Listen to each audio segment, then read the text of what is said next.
treatment of the upper thoracic seated with a patient that is usually taller than the doctor. They're going to sit here, and we're going to be very careful that the patient's buns is just at the edge of the table. By positioning the patient at the end of the bench like that, it allows me to bring a feet and to have my thorax much closer to the upper thoracic. I'm going to bring both patient's hand behind her neck, and I'm going to have her bend her neck. Her feet are on the ground, flat.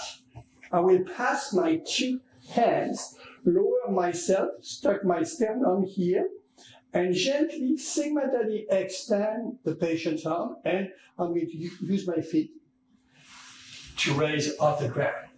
Now, as I perform that technique, you're going to put your hand back, please.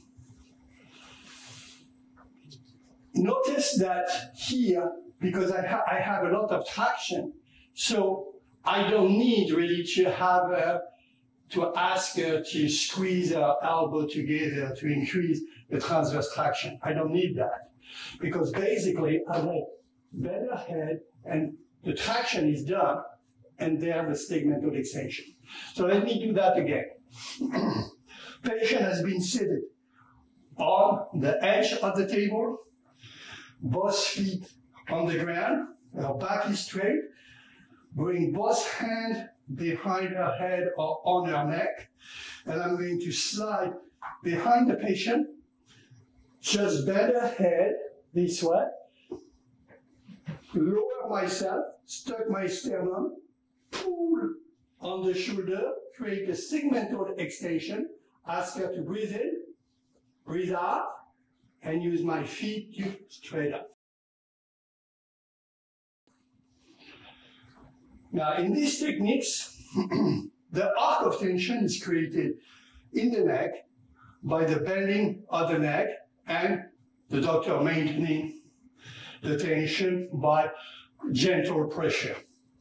The caudal arc of tension is going to be created by the lumbar lordosis. We can increase the lumbar lordosis by using a pillow also as we go down to increase the caudal arc of tension. And the transverse arc of tension is created basically by both shoulders here, which are pulled up and gently together the tension here. We have that transverse arc of tension, which is going to raise the cephalad arc of tension of the caudal arc of tension. And the area that we aim, it's the area that we relax via the segmental extension.